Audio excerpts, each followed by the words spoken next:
Morning, everybody.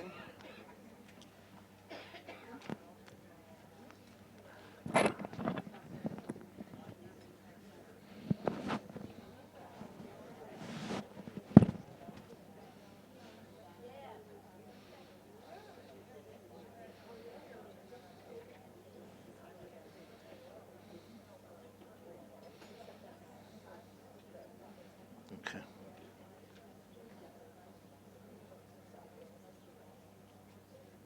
It'll just be YouTube. It's fine. Good morning, everybody, and welcome. Thank you for coming. If I could just ask of you to please put your cell phones on vibrate, we would appreciate it very, very much. Thank you. Baruch atah Adonai Eloheinu melech haolam shehakol niyeh b'dvareh. Okay.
There's a very enigmatic and intriguing mitzvah that was communicated to the Jewish people in Parshas Bo on the eve, literally on the eve of their exodus and emancipation from Egyptian bondage. And this was a one-time in history mitzvah. It would never be repeated again, even though other parts of the ritual and the tradition would be repeated over hundreds of years. But one particular aspect of it was exclusively to be performed one time and never again. Namely, 2 weeks before the Jewish people were to leave their long and bitter Egyptian exile, the Ribbono Shel Olam, Hashem, God, speaks to Moshe and Aaron in Egypt. And he communicates the instructions for what would become the first Passover Seder, if you will, the first Pesach Seder, which ought to be conducted on the night before the Exodus, meaning the night following the 14th day of Nisan, the night of the 15th day of Nisan, because on the following day they would actually physically leave the country. And of course, they would eat matzah, they would eat maror, and the highlight of the meal would be what we call the Korban Pesach, the Pesach sacrifice or the Passover offering. Each family, or many families together, needed to take a goat or a sheep, one of the two, offer it as a Passover offering on the 14th day of the month of Nisan. But then came a unique mitzvah. V'lakchu min adam. They should take from the blood, Hashem tells Moshe and Aaron. V'nasnu, and place it al shtei hamezuzos v'al hamashkef, on the two lentils of the door and on the two on the two doorposts, where we place the mezuzah on one side but also on the other side, and on the mashkef, on the lintel. Thank you. Not the threshold, on the lintel. So that which is horizontal, the top of the door on the horizontal direction, and then going down on the two doorposts in a vertical direction. Al habatim, on all homes where they're going to eat this offering, this goat or this sheep. And they should eat the meat that night. It should be roasted on fire. Eat it with matzahs. Eat it with maror. That part would be repeated every year whenever Jews made a Korban Pesach.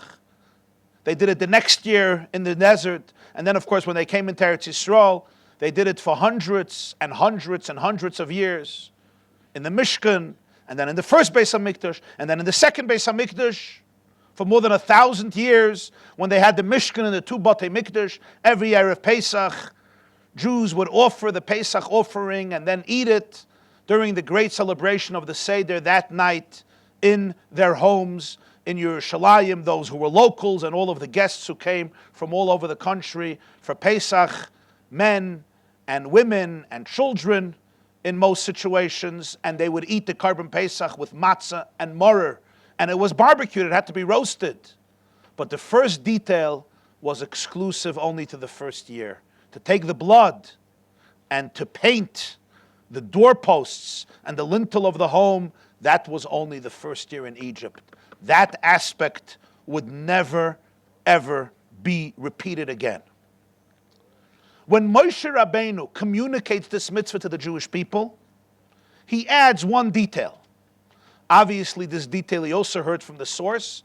Sometimes there are details that he gives over, and we don't find them in the commandment. Sometimes there are details in the commandment that we don't find in the communication. Sometimes we only have a record of one of the two. But nonetheless, obviously, both are related to both, and you have to understand why this says here, this says there, but it's not for this class. But in his communication, he says this. Ulekachtem agudas Ezoiv. You should take a bundle of Ezoiv. You know what Ezoiv is? Hyssop, right? Hyssop is a bush. It's called Ezoiv in Hebrew. And you take an aguda. You don't take one. You take a bundle of hyssop. Utvaltem. Dip it. Badam asher basof. In the blood of the goat or the sheep that is in the basin. So after the slaughtering, there was blood in a sof, in a basin, in a vessel. Take a bundle of hyssop and dip it into the blood. Vihigatem. And place it, touch it, paint with it. The mashkaif, the lintel, shtei mezuzos, and the two doorposts with that blood. That's where the Seder is going to be. That's where your Pesach celebration is going to be. Don't leave that home till the morning. And as he says, when God passes through Egypt, he will see the blood on the lintel and on the two doorposts. Upasach Hashem ala pasach. And he will leap over, or he will pass over that particular door, that particular entrance, because this entrance is painted with blood. And this home will be spared from destruction. That is the mitzvah. Indeed, this is no small detail in the story. The very name of the holiday is Pesach. What does Pesach mean? Pass over, leap over, jump over, go over. Why is that the name? Let me ask you a question. If you, any one of you sitting in this room, were on a committee when the event happened the first time, and you were asked to give a name for this holiday, without any preconceived notions, just think about the entire event and the experience. What do you think would be the name that you might choose? Freedom, very good. What did you say? Seder, okay. Exodus, great. But that's not the name that was chosen. We call it Chag HaPesach, Pesach. Why? From the word Upasach Hashem, God passed over, which seems to be part of the events, but not the central event. An important event, no question, but not the main event. And yet this became the name. Obviously, it is more central than one might imagine initially. But here's another question. It sounds like God needs the blood outdoors in order to be able to pass over the homes. Did he really need that? Did he really need to see blood painted on your doorpost and lintel in order to be able to say, we're not going into this house? What is the meaning of this mitzvah? What is the significance of taking hyssop, dipping it into blood, and painting your doorpost with it? What is the value of this? What is the meaning of this? Well, you say that's what he wanted, no questions. Okay, I know that's what he wanted. But is there something that we can appreciate about this mitzvah? Famous Rambam who says in Mishnah Torah and Hilchas Tmura, Hilchas Meila, Kol Mashiach Tayach Litim Baitam Ten Leitam. When you can appreciate something, when you can see the value and significance, there is value and significance in doing that.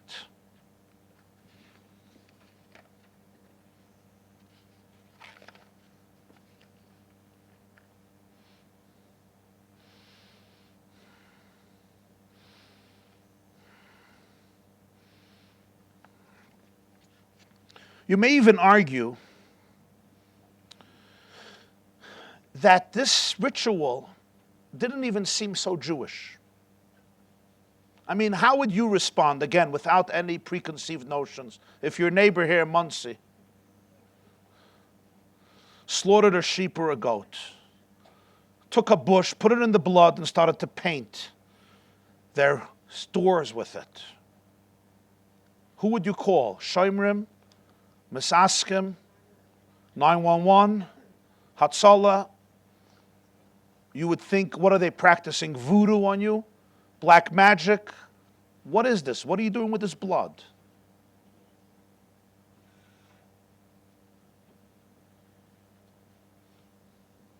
It's like a very bloody thing to do, a strange thing to do. It was never done again. It never took root into Jewish history because it was done only once. But what is the significance of that here? That's the mitzvah in Parshas Bo. This is what we want to explore. Let's change the subject for a moment and ask a fifth question. Pesach comes, and the source of the mitzvahs of Pesach is in Parshas Bo. And every Jewish Seder the world over, we're all familiar with the declaration, Tata, ich will bei dir fragen für Kashrus. Whatever language one says it, in Yiddish or Hebrew or Russian or French. Father, I'm going to ask you 4 questions. Why is this night different than all other nights? 4 traditional questions. Today here at this class, I'm going to take the courage and ask a 5th question. The 5th question is, does anybody know an answer to the 4 questions? In all your years of Pesach, has your daddy or mommy ever answered the 4 questions? It's interesting. Your child, who may be 5, 6, 7, 8, 4, 3, or 11, asked you 4 questions. How long should it take you to answer? They ask you a question, answer it. They ask you 4 questions, answer it. Usually it takes 2 or 3 hours. By that time they're sleeping, and usually you're sleeping. But the funny thing is, look through the Haggadah. Does anybody ever answer the questions? At least at some point the Haggadah should say, okay, here's answer to question number 1, question number 2, question number 3, question number 4. I know of no Seder in the world that happens. Chad Gadya, Echad Miyadeya, they're throwing frogs, they're throwing wild animals, they're pouring wine, they're yearning for eggs, they're starving, they're hungry, they're singing, they're jumping, everyone according to their minhagim, stealing the Afikoman, not stealing the Afikoman, somebody protesting the stealing the Afikoman, getting a iPhone for the Afikoman, an iPod, an iPad, a Lamborghini, a private jet, and recently it's now a private yacht. In my days, the richest kids got a calculator for the Afikoman. You remember? You came to school with a calculator, and you were on top of the world. Today, your kid won't talk to you anymore if you give him a calculator. He may disown your calculator. What am I? Yeah? If you got a Parker pen, whoo, this is already a Rockefeller family. The Rockefellers got Parker pens for Afikomans, right? Try giving today a Parker pen for the Afikoman. Interesting. Yeah, other people got a bag of potato chips for the Afikoman. If you got a bike for the Afikoman, it was priceless. In essence, though, whatever the minig is, nobody ever stops and says, what's the answer to the 4 questions? Of course, like a lot of things in life, you got to figure it out on your own. And to think about it, maybe that's part of the definition of freedom. Maybe part of the definition of freedom is life has many questions. And maybe somebody will not come to you at a point and say, here's the answer to question number 1, question number 2, question number 3, question number 4. The idea of a free person versus a slave is that sometimes you have to figure out your own answers. As much as you have and you're privileged to teachers, to parents, to mentors, to guides, to leaders, whom we cherish, whose wisdom and inspiration we hold so dear and we look to for guidance. Nonetheless, sometimes the great, deep questions you have to answer yourself. Because everyone's journey is collective but is also individual. As David HaMelech says in Tehillim, Ani yadati ki gadol Hashem. I know. He's not just emphasizing the second half of the verse, he's also emphasizing the first half of the verse. Ani yadati ki gadol Hashem v'adeneinu mikol elokim. Most emphasize the second half of the verse. I know that God is great. I know ki gadol Hashem. And the way I know it, nobody else could know it. The way you know it, nobody else could know it. So sometimes the definition of freedom is, I can't expect to get an answer for every question from somebody else. There are people who want to live their lives that way, but in many ways it's a life of slavery. That's what a slave is. A slave wakes up in the morning and somebody prepared the schedule completely. There's not a minute where you have to decide.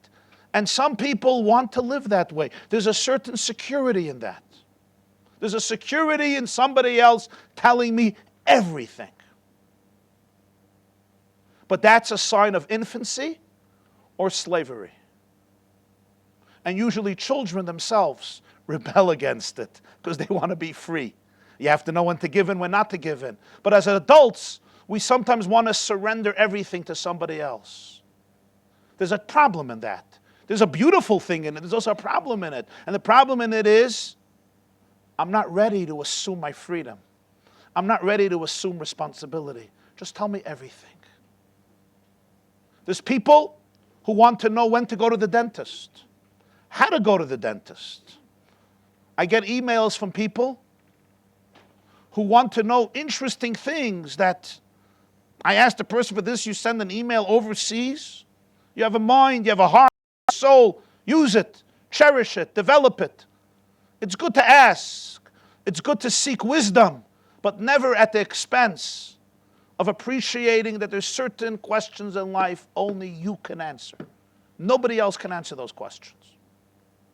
I'll tell you a story, a very beautiful story that I heard from the person himself. It gives, I think, a very healthy perspective in life. His name is Rabbi Tzvi Hirsch Weinreb. He's your brother. Okay. So you're going to authenticate the story, right? You'll text him as I'm talking, and you'll tell everybody that it's as real as I say it to you. I heard it from him himself. Rabbi Tzvi Hirsch Weinreb, soll sein gesund, has been the leader of the OU for many years.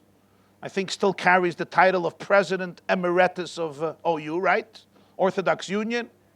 A rabbi, a leader, a mentor, is translating the Gemara, the Koren Gemara, Steinsaltz Gemara into English. A great scholar and Talmud Chacham, and well known in the Jewish scene. Huh? Very good, very good. And his sister taught him everything he knows. And even that which he didn't discover yet. But over the next few years, he'll discover it. I heard the following story from him. He was living in Baltimore, in Maryland. This is the late 60s or the early 70s. And to quote him, he was in his early 30s, but the midlife crisis has come a little early in his life. and he was at a crossroad in many areas, plagued by profound uncertainty. He said on one level it was theological issues, questions in Emunah, questions in Judaism that ordinary people and scholarly people and all types of people have. Intellectual questions, emotional questions, spiritual questions. Life presents questions, doubts, dilemmas. There was also confusion on a practical level in terms of his vocation, his career. Should he continue with the rabbinate? Should he go get a degree in psychology? Should he shift course and get involved in other things? There were questions, he said, about his own marriage and personal life and children, family life. Just a lot of questions. They come together at some point in life, and as we would say, you feel like, a ton of bricks hit you in your forehead, and what do we do now? And he said to me, I was thinking, who should I need somebody to consult. I need somebody to ask these questions. I need somebody who's wise. I need somebody who's empathetic. I need somebody who will understand. I need somebody who will be appreciative of my reality, of my conditions. But I also need somebody who's objective. Somebody who's not part of my world. Somebody I didn't grow up with. Somebody who doesn't put me into any framework. Somebody who doesn't know me. I just needed somebody from outside of my circles. I said, I asked him, why didn't you go to your teacher, your Rebbe? He said he didn't want to. I wanted to go to somebody from a completely different place. So he decided that he's going to go seek a consultation from the Lubavitcher Rebbe. He lived in Baltimore. The Rebbe lived in Brooklyn, in the Crown Heights section of Brooklyn. You could make an appointment. It took some time, and he would come take a train or take a car and come visit and go in to the Lubavitcher Rebbe and display. The Rebbe would see people usually 3 or 2 times a week, starting at night. His appointments would start 8:30 p.m. and would usually go till 7 in the morning. That's when he would see people throughout the night. The next day he was back in his office, usually throughout the night, usually most of the night, till 5, 6, or 7 in the morning. And he decided to do that, so he said he'll call 770 Eastern Parkway, talk to his secretary, and try to schedule an appointment. He called up the Lubavitcher Rebbe's secretary. His personal secretary was a Jew named Rabbi Chaim Mordechai Isaac Chodakov. Rabbi Chodakov was a very interesting person. He served in the parliament in Riga, in Latvia, before the war. He was a Yekish Yid, a very, very Yekish Yid. He learned in Baranovich, in Lithuania. He came from Yekish, German, Litvish background, was a very calculated person, extremely organized person, and was extremely Yekish, as they would say. A very talented person. He was an educator, he was a pedagogue, and he was like the Lubavitcher Rebbe's chief assistant or secretary. And he called him up. And he told me it was a miracle. I got through to him the first time. And Rabbi Chodakov picks up the phone. And I say to him, I would like very much, I would be so appreciative and so grateful if you could set me up an appointment, a private audience with the Lubavitcher Rebbe. I really need to talk to him about some pressing, urgent matters about my life and about my future. So Rabbi Chodakov asks naturally the first question, who are you? Who is this? So he told me, I didn't want to say my name. I didn't want to say my name unless I was asked. So I said, Ayid from Maryland. I am a Jew of Maryland. Maryland, that's who I am. So Rabbi Chodakov says, halt a minute, hold a minute. And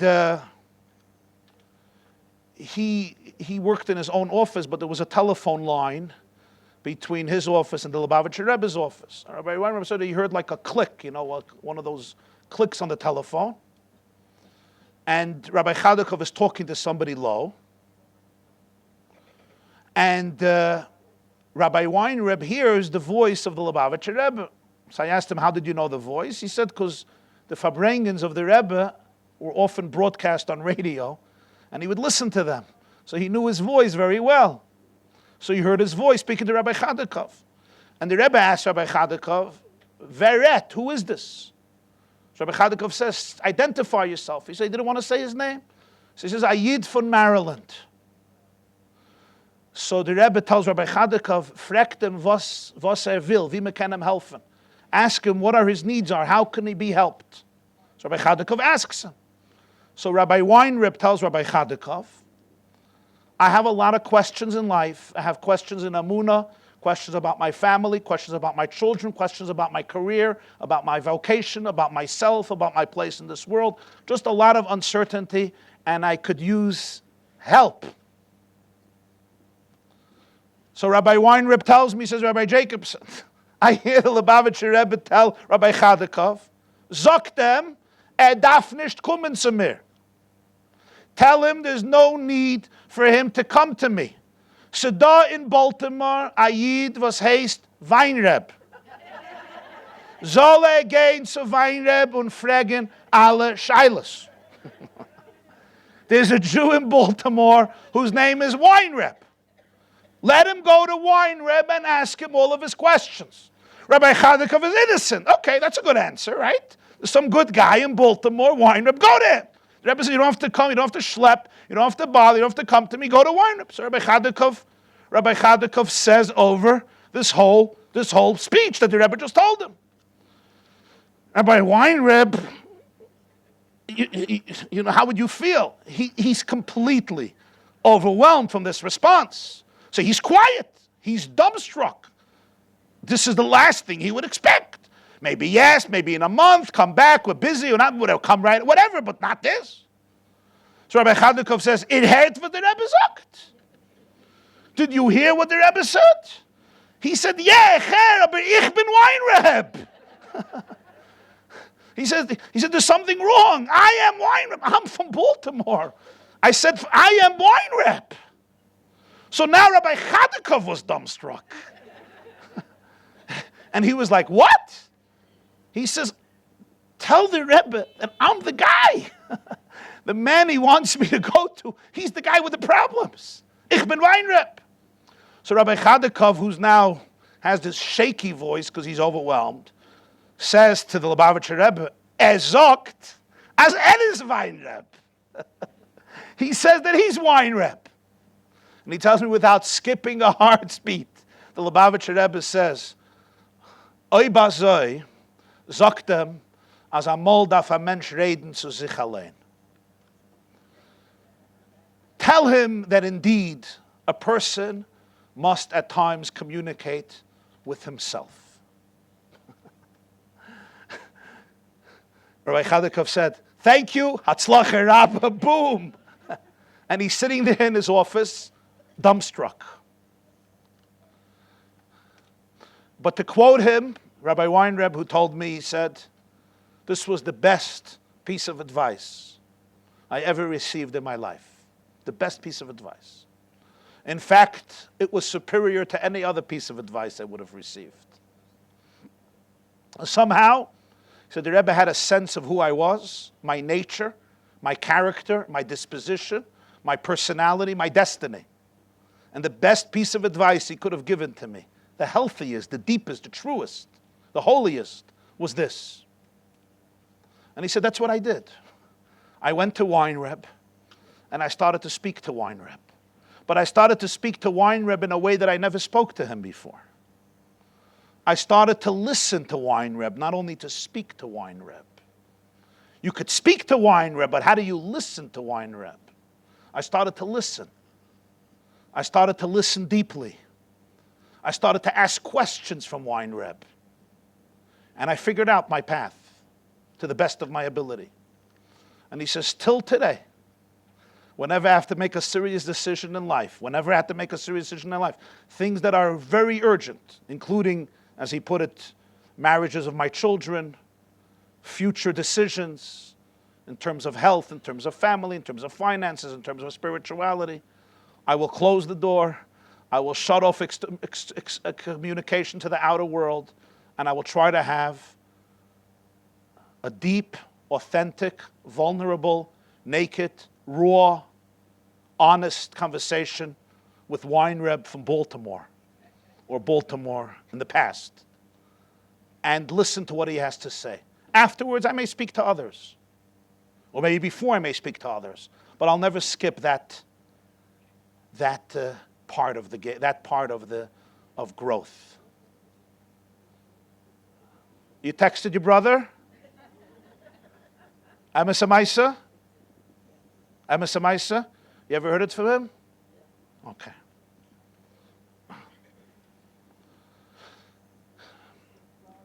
He's in Florida, okay?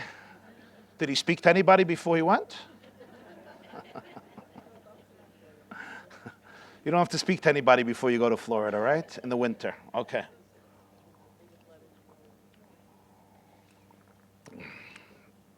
The 11th commandment, winter, Florida.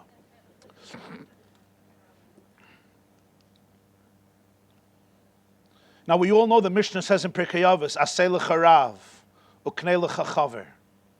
Make for yourself a mentor, a rav. Acquire for yourself a friend. That's true. And indeed, this is where often the confusion in life happens. Because sometimes when people need advice so critically and they don't seek it, they often end up on a path of self-destruction. Sometimes those issues that you need advice, we often don't ask advice. Those issues that I have to speak to myself, that's where I ask advice. Part of the taking responsibility in life is differentiating between the two. There are those issues in life where a person needs advice. There's a confusing situation. There's a danger. There's an illness. There's something that you don't know how to control. There's something that you tried and it's out of hand. There's something that you're too biased. You have so many blind spots. You're carrying around pain, resentment,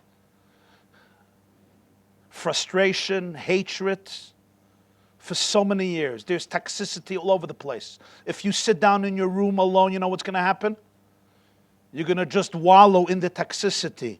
You need a breath of fresh air. You need to come to somebody who's out of your world. You need to come to somebody who could look at everything from without and say, we have to recalculate. And that takes courage. Some people have never done that in their life, and it's a pity. And the reason it's a pity is because they only have their own mind to be able to guide them, and the problem is their mind is part of the problem. What do I mean their mind is part of the problem? Their mind is part of the toxic influences. I think a certain way, and that's how I'm conditioned. So even if I think more and think deeper and think wider, it's all within the confined space that I'm in. I can't let myself go. I don't know how to emancipate myself. I need somebody to help me out. I need somebody to be able to open up new vistas of awareness, new vistas of perception, new vistas of experience. Critical. And that's why it says, Aseh l'charav uknei l'chachaver. Sometimes I also need an expert in this particular field. That's completely not a contradiction. But then there are other questions in life. And even within those questions, there are certain aspects where mipsari echze eleika, as the pasuk says. From my own flesh I will perceive God. Ani yadati gadol Hashem. Amol daf hamensh reden zu sich allein. Ultimately, nobody knows your soul like you know it. Vayivaser Yaakov levadai. Vayeavek ish imoi ad alois hashachar. And Jacob remained alone, and a man wrestled with him till dawn. So the Medrash Rabbah says, Hadu diksiv nisgav Hashem levadoi bayoim hahu. Jacob, Yaakov remained alone. That's why it says about Hashem, his name will be exalted alone on that day. And that's why in Kalbach's song, he puts the two together, and nobody knows what the connection is. But it's actually in Medrash, right? V'nizgav Hashem levadoi ba'yoimahu. V'nizgav Hashem levadoi ba'yoimahu. Vayivaser Yaakov levadoi vayeyavik ishimoy ad alois hashachar. What's the connection? The Medrash puts them together. Yaakov remained alone. God's name is exalted alone. What's the connection? So Degel Machaneh Ephraim says that there's a point in life where you're levadoi. Not in a depressing way. There is isolation and there is intimacy. Isolation is sometimes I feel alone. I have no friends. There's nobody I can speak to.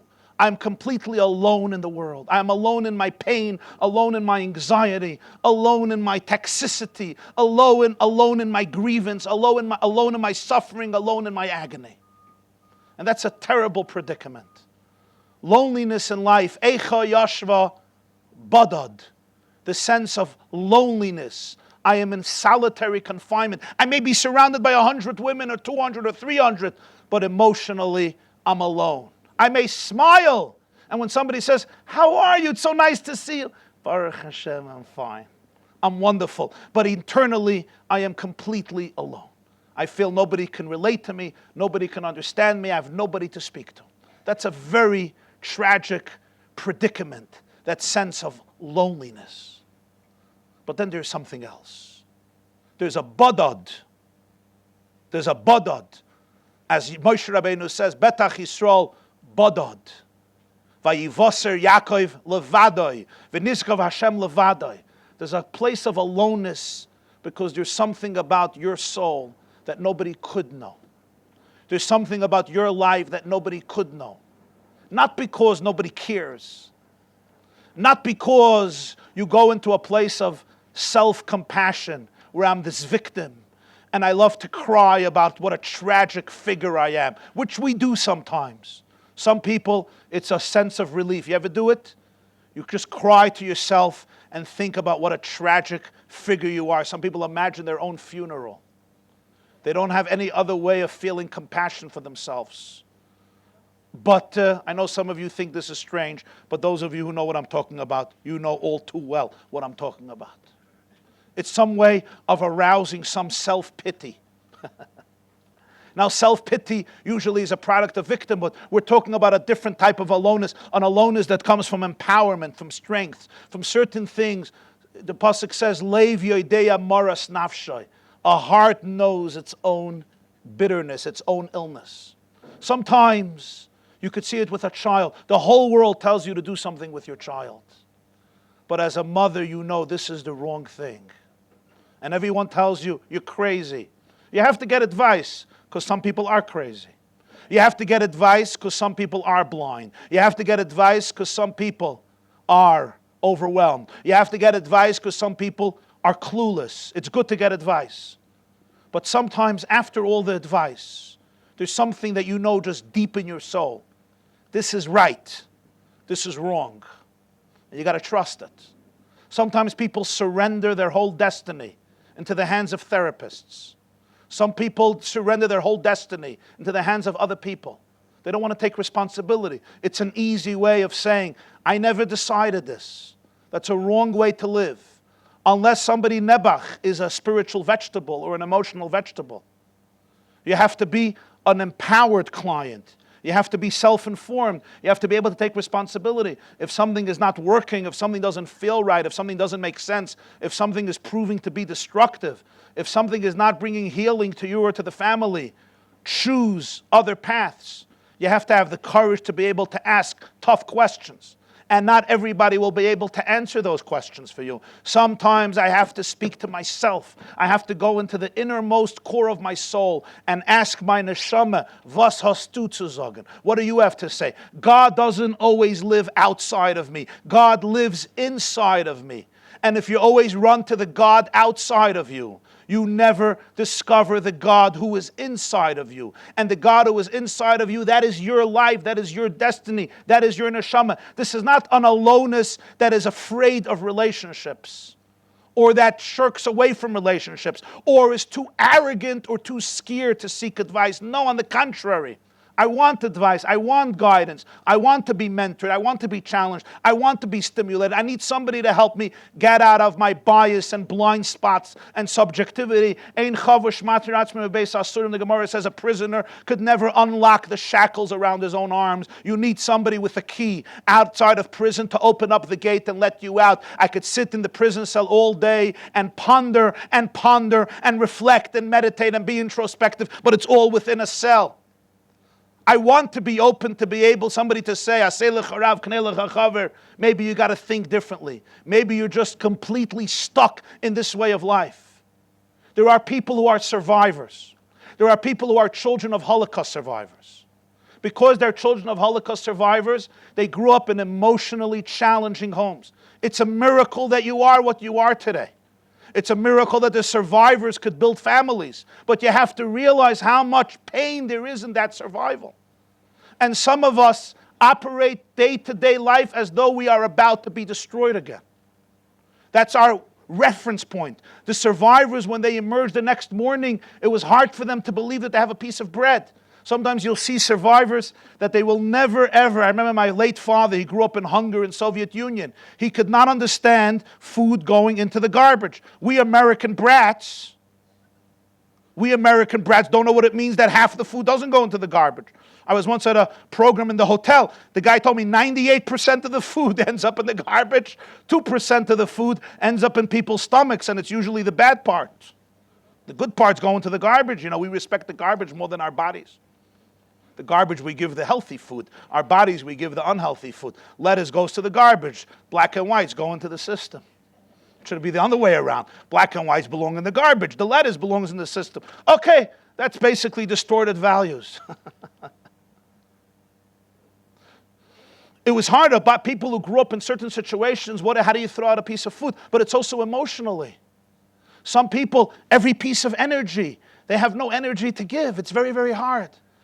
Some people feel that the natural state of life is to be miserable. When somebody is too happy, they want to know, what are you taking? If you're miserable, Baruch Hashem. Let's sigh together and feel Jewish. They say there were three Jewish ladies in Miami, and they were taking a walk on the boardwalk. Where else? On the way to lunch, of course. And one of them says, "Oi!" And the other one says, "Oi, ve'izmir." And the third one says, "Oi, tatan yuri boinoi shaloilam." And the fourth one says, "Didn't we not make up that we're not talking about children today?"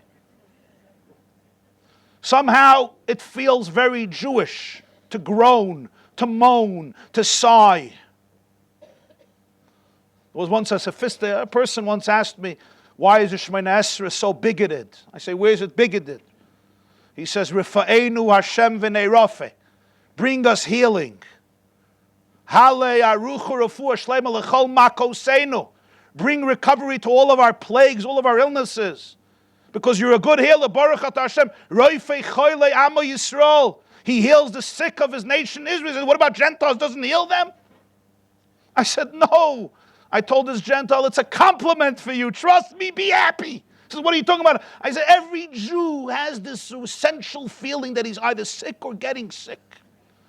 I have a backache. Today my back must be a herniated disc. My back, my stomach, I don't know, my stomach, my heart. My wife says, I'm having a stroke. I might have a stroke. I died. I almost died. I'm going to die. I never met a Jew here in Shul. I say, how is life? Perfect! The best you get is not too bad. Also mitakrechts. So we're basically, Jews have this condition, complaining and groaning. So we're saying God heals them. It's a compliment that you're not in this list. Don't worry about it. But people, this is not about judgment. It's about identifying thought processes. Some people don't realize that sometimes I don't realize my entire life I'm living in an orbit of trauma. I'm living in an orbit of abuse. I'm living in an orbit of oppression. I don't even know what it means to breathe freely. It's not my fault. I was born with a washing machine on my right shoulder, a second washing machine on my left shoulder, and the Grand Canyon on my head. I don't know how to walk around without it. And I think everybody walks around with it. I never felt anything else. Geula doesn't begin with Geula. It begins with knowing that there's a state called Golus. But if Golus is normal, so then Golus becomes Geula. The beginning of Geula is knowing that it's Golus. If there's Golus, there can be Geula. If Golus is not Golus, if Golus is my only reality, if Golus is the status quo of reality, there's no room for Geula. But it's painful to become aware of Golus. It's expanding horizons. And sometimes you see a person, good people, kind people, generous people, people who give so much of themselves to do the right thing, and they're simply unaware that the option of joy, freedom, expansiveness, authenticity exists. They don't know. They never tasted it. They never felt it. Nobody ever told it to them. And it's not their fault at all. They grew up in an environment internally where there was so much internal criticism, so much internal judgment. There was no compassion for me, no compassion for life, no compassion for my history, no compassion, therefore, for experiences. It always begins with Midas HaRachamim. Yaakov asher podas Avram. Yaakov releases chesed. Rachamim releases love. The Navi says Yaakov liberates Avram. So there's two types of levadoi. There's two types of aloneness in the world. There's an aloneness that is a symptom of fear. I can't open up to anybody. I can't have a relationship with anybody. I stay closed up because that's the only place where I feel safe. If I open up to somebody, I'm going to open up not a can of worms, but as a woman once told me, a can of crocodiles. And crocodiles don't fit into a can. A can of worms, she told me, I can open up. But when I open it up, you're going to see crocodiles and alligators. I can't open that up, sorry. But that's the first crocodile you have to get rid of. Paroi is defined in Yecheskel. Fascinating. The Haftarah of Parshas Ve'era. Hatanin hagodol haroivitz b'soichya oirav. The grand crocodile that lives in the Nile. If you're familiar with the Nile River that extends 4,200 miles, cuts through, I think, 11 countries, it's known for the great Nile crocodile. Yecheskel couldn't have another image for Parai than the crocodile sitting in the Nile. Well, for one, he's the king of the Nile. You don't mess with the crocodile in the Nile. But there's also deep imagery and deep symbolism in this. The crocodile, when it opens its mouth, you ever saw the open mouth, at least on a video? It's pretty intense. It's pretty frightening. Lions are afraid. Tigers are afraid. Cheetahs are afraid. Buffaloes are afraid. Rhinos are afraid. Hippos are afraid. I don't know how much National Geographic you get.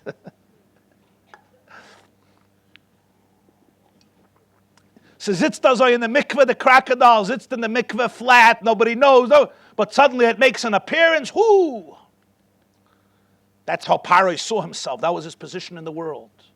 But what it means psychologically and emotionally is that this is the Melech Mitzrayim. When a person sees the world around you as a crocodile, as an alligator here to swallow you up, you see your own thoughts as crocodiles. I'm afraid of my own thoughts. I'm afraid of my own emotions. I don't let myself breathe.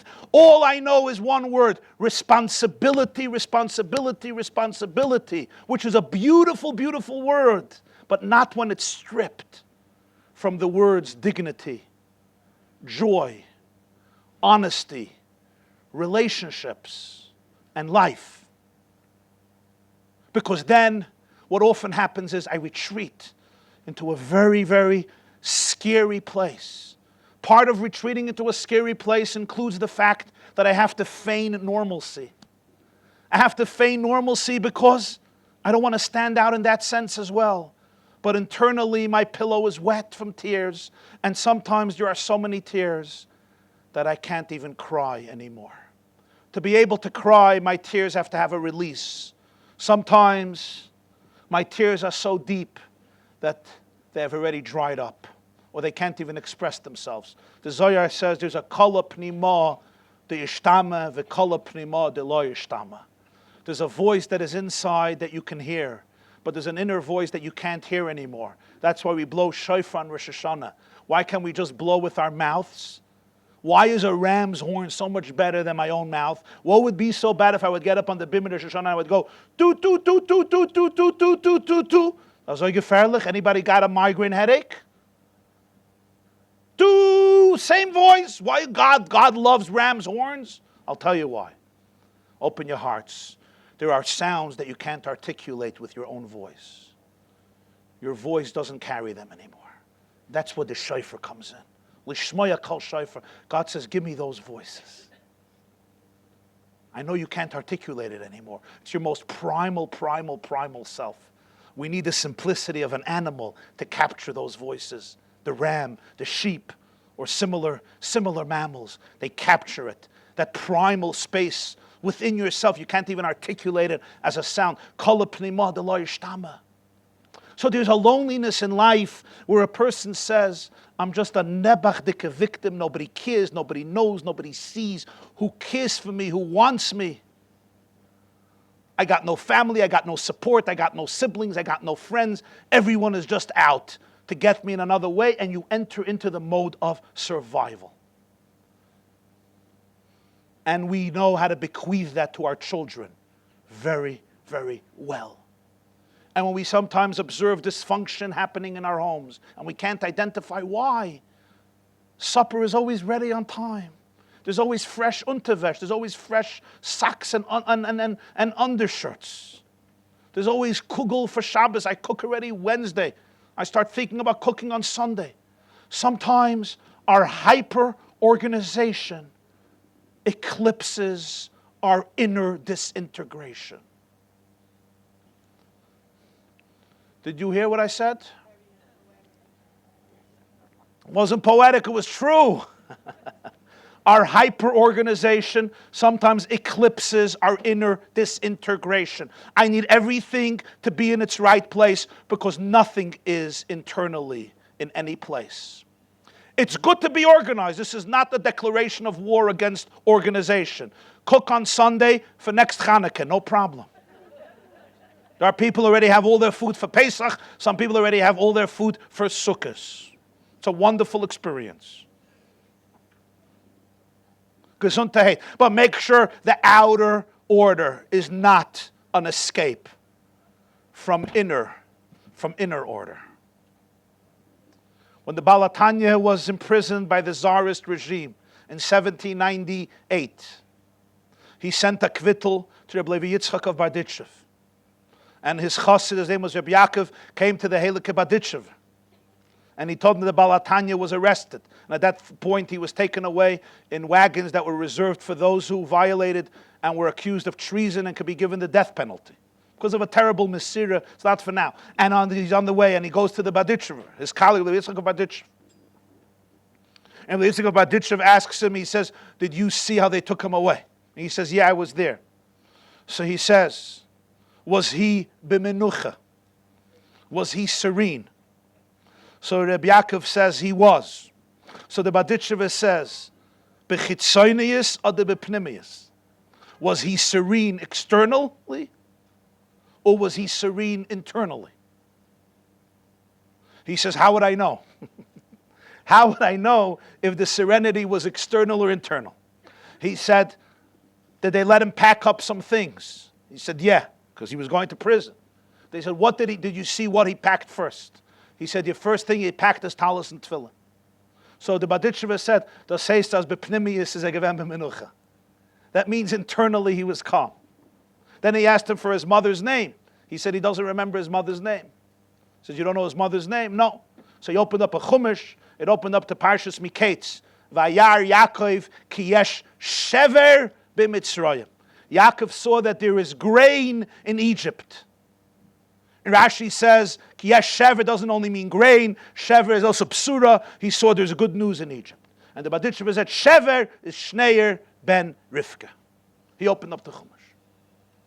Sometimes life deprives people from outer serenity. Sometimes, Rahman al-Itzlan, you're running here and running there. There's crisis, there's difficulties. People end up in place. I don't have to elaborate. Sometimes there's great challenges. But there's a certain sense of calmness, of serenity within, even if without. Things are very, very chaotic at certain points. And if you have a house, Baruch Hashem, with a bunch of kids, little ones, aggressive, and even not many, but to the few right ones, and even with one, but God blessed you with a personality or some other issues, you can have one person, was machte absolutely meshiga, and they say that parents are often as happy as the unhappiest child in the house. So you have 11 kids who are perfectly happy, and one who's miserable, and you have to be miserable. At soif kol hadoiris, because of him, and he makes sure that you know it. But there's a certain type of menucha that comes from within. And that comes from a connectedness. And for that you have to be very, very honest, very vulnerable, very authentic. You have to be able to have at least a real relationship with one or two people and with God. But in addition, most importantly, you have to have a real relationship with yourself. If you don't have that relationship with yourself, to be able to ask yourself questions that you never want to ask yourself, to be able to put everything on the table, to be able to look at Parai in the face, Boy el Parai, asks the Zohar, you don't say come to Parai, go to Parai. God tells Moshe, Lech el Parai. He doesn't say go to Parai, he says come to Parai. Why does he say come to Parai? He should say go to Parai. You know what the answer is? The Zohar says Moshe was afraid to face Parai. God couldn't say go to Parai. God said come to Parai. We each have a Parai that we have to face. And it's frightening. It's so frightening that many of us don't even know how frightening it is, which is why we don't even open ourselves up to go there, because if you would already know how frightening it is, you can deal with it. You don't even identify the fear. All I know is that I will never ever go there because I don't want to open up the crocodile box, the Pandora box. And this is not Pandora, this is a crocodile. And that fear, which is so, so profound, and maybe I built my whole life around it. It's like when you have an infection and it develops into a scab. And then the scab covers itself up with another scab and another scab and another scab and more Band-Aids. And I have now built a mansion, but it's really a house of cards. I build a lifestyle. I build relationships. I build attitudes. And it's simply to give me breathing space. Winston Churchill said, we feed the crocodiles with the hope that they will eat us last. And that's how he defined appeasement. There is appeasement to terrorism, or in his days, Chamberlain came back from Hitler and said, peace in our times. And Churchill said, you have gained no peace and only war, but on his terms, not on your terms. Appeasement is feeding the crocodile with the hope, the vain hope, that he will eat you last. There's appeasement to terrorists. There's also appeasement to the terrorist inside of me, to the toxicity inside of me, to the Parai inside of me. I feed my own crocodiles, and I just gain breathing time. But everything catches up at the end. Truth catches up. This is a generation that seeks truth. And that's why everything that has been repressed for so many years is now coming to the surface. So you might say, how did my parents get away with this? How did my grandparents get away with this? How did my teachers get away with this? How did schools get away with this? How did my community get away with this? How did my older sister and older brother get away with this? I'm not going to answer your question. I told that to you in the beginning of the class. But one thing I'll tell you, don't compare, because now is a time of truth emerging. And when truth emerges, two things happen. A lot of mansions come crumbling down. A lot of things that look so tall and stable and beautiful come crashing down. That's why in this place they got no building. We move from tent to tent, from place to place. I come one morning into a class, nothing there. I have to find a new place. It's great. That's one thing that happens when truth comes out. A lot of idols come crashing, get smashed. But something else also happens. It gives us an opportunity to be able to deal with toxicity, to be able to face Parai, to be able to emancipate ourselves. It's not a curse, it's a blessing, it's an opportunity. Things that have been repressed for many generations, for many years, for many decades, can't be repressed anymore.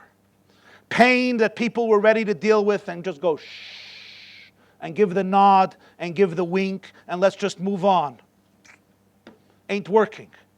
Day after day after day, another getchka crumbles. Another idol gets shattered. Another myth gets exposed. Another supposed sacred reality crumbles. And people feel disillusionment. And some people feel, oy, oy, oy, oy. It's not oy, oy, oy, oy, oy. These are symptoms of redemption. Because redemption could never happen when toxicity replaces sanity, when falsehood replaces truth, when fake gods replace the real God. and when cover-ups become the definition for religion.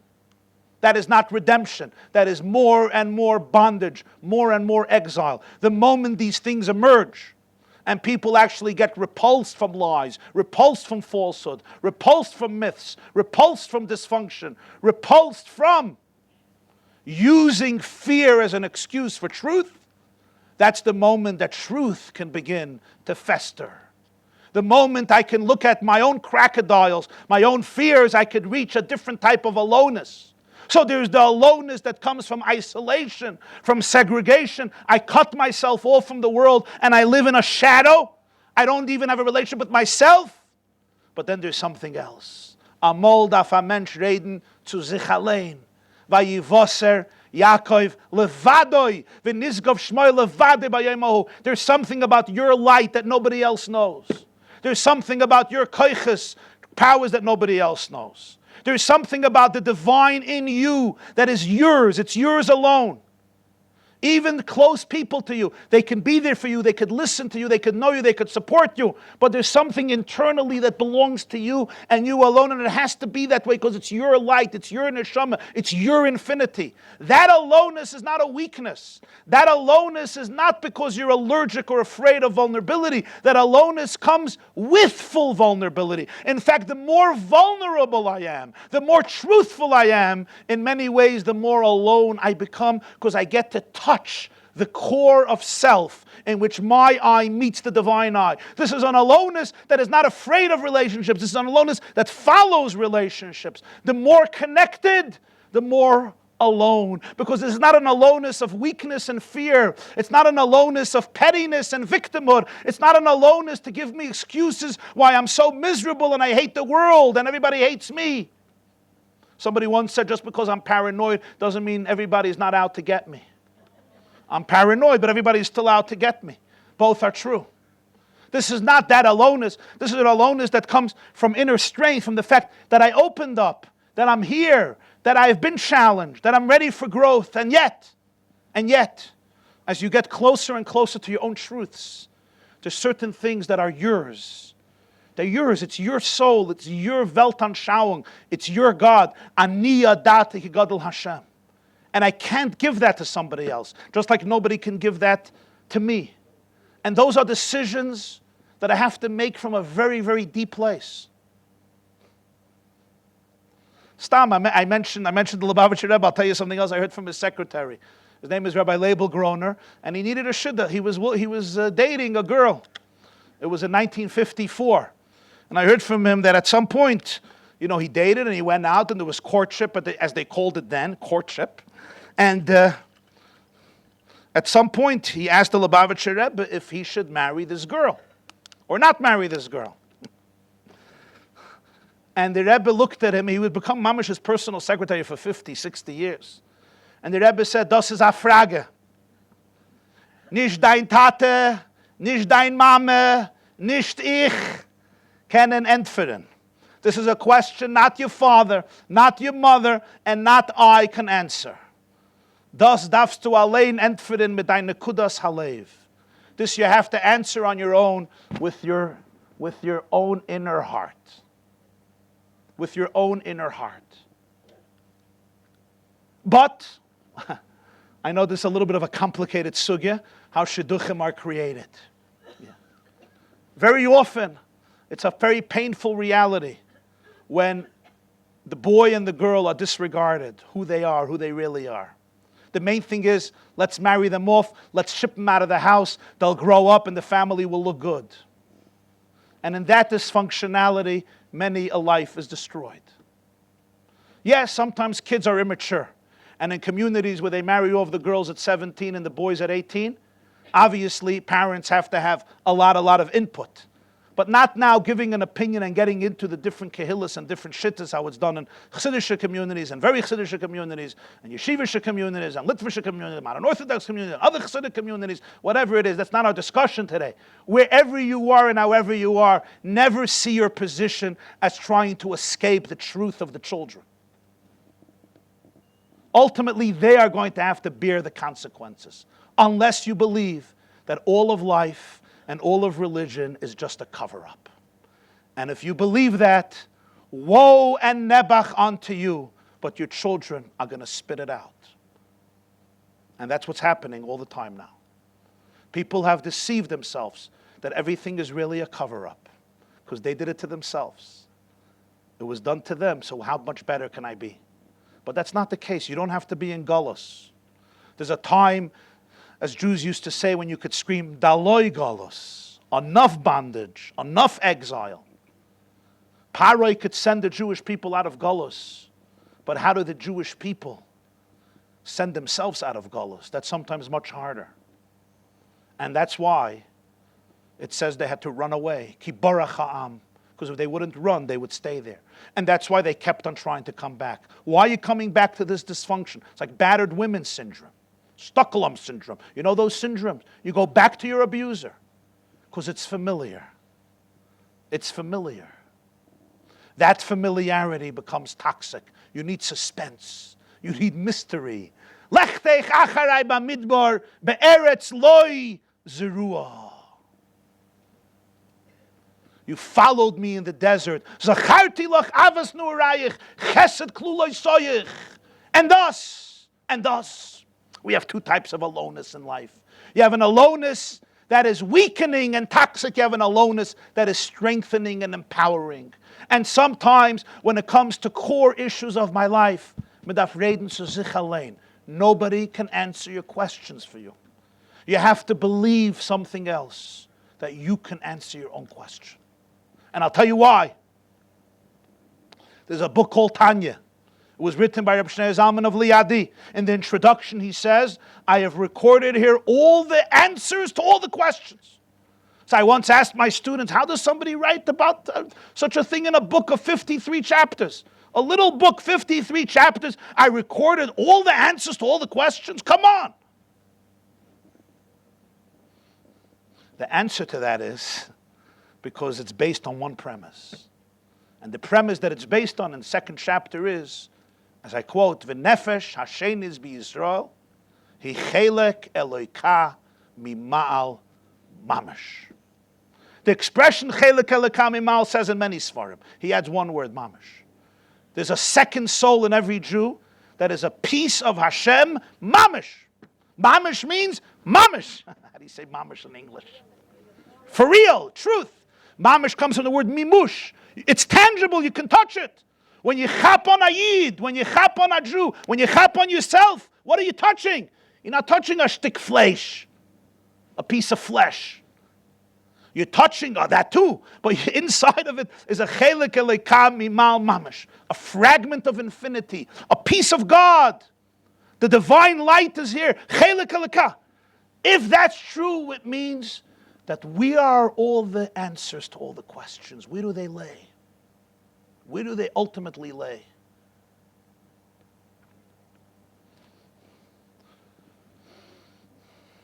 I have to answer this question. It's going to be defeating the whole class if I answer this question. Somebody's going to have to volunteer. Right. Thank you. That's why I recorded here all the answers to all the questions, because I'm not answering all the questions. What I'm telling you is that the answer is inside of you. And in that place, you'll have all the answers. If I had to answer all the questions, I can't have answers to all the questions. I don't have to have the answers to all the questions. What I'm telling you is you have it. Somebody once went into a Barnes & Noble store, and they came to the lady standing by the counter and says, excuse me, can you help me? Sure. Where is the self-help section? She says, if I tell you, it's going to defeat the purpose. Yeah. Smart girl. If I tell you, it's going to defeat the purpose. Now, my chelek Eloka mimal could be trapped. That's why I need other people. I need other people not to answer my question. I need other people to help me reach a place where I can answer my question. And that's why there'll be two types of people who will answer your questions. There will be people who will answer your questions and try to substitute your answering your questions. Stay away. And there will be people who always know they have to give you one answer. And the answer they have to give you is, let me help you find the answer inside of yourself. That's a very different type of answer. Very different type of answer. That's an answer that trusts you. That's an answer that empowers you. That's an answer that believes that God wants you. That's an answer that believes that God is inside of you. That's an answer that believes there is uniqueness, there is individuality, there is a mission, there's a journey that you have. This is an answer that appreciates that you are not me, I can't live for you. Sometimes you can die for another person, but you could never live for another person unless you kill them. Did you hear what I just said? You could die for another person, but the only way you could live for another person is if you kill them. Mothers can die for their children. They can't live for their children unless they kill their children. And that's the sad part. I can't live for you unless you're not alive. Because living for you means that there's no you. There's no you. Sometimes we have a situation where there's somebody who can't function on their own, chas v'shalom. And yes, we have to make all decisions for them. But when we take good people, healthy people, normal people, have the potential to live, and we live for them, we strip them from their dignity. But when somebody is ill, we have to be able to identify that too, and know how to deal with that, at least on a temporary level, till they could become healthy. Addiction is a disease. Addiction is an illness.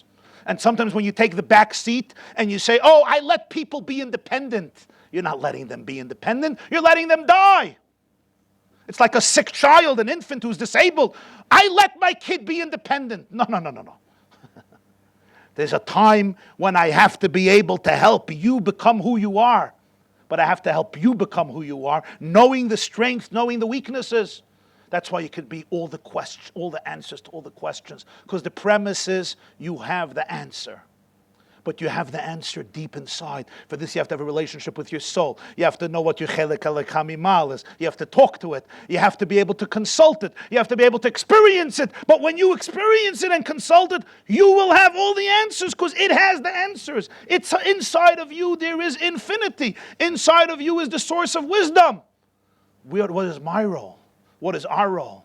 Just to help you be able to get to that place, or to be able to get closer to that place.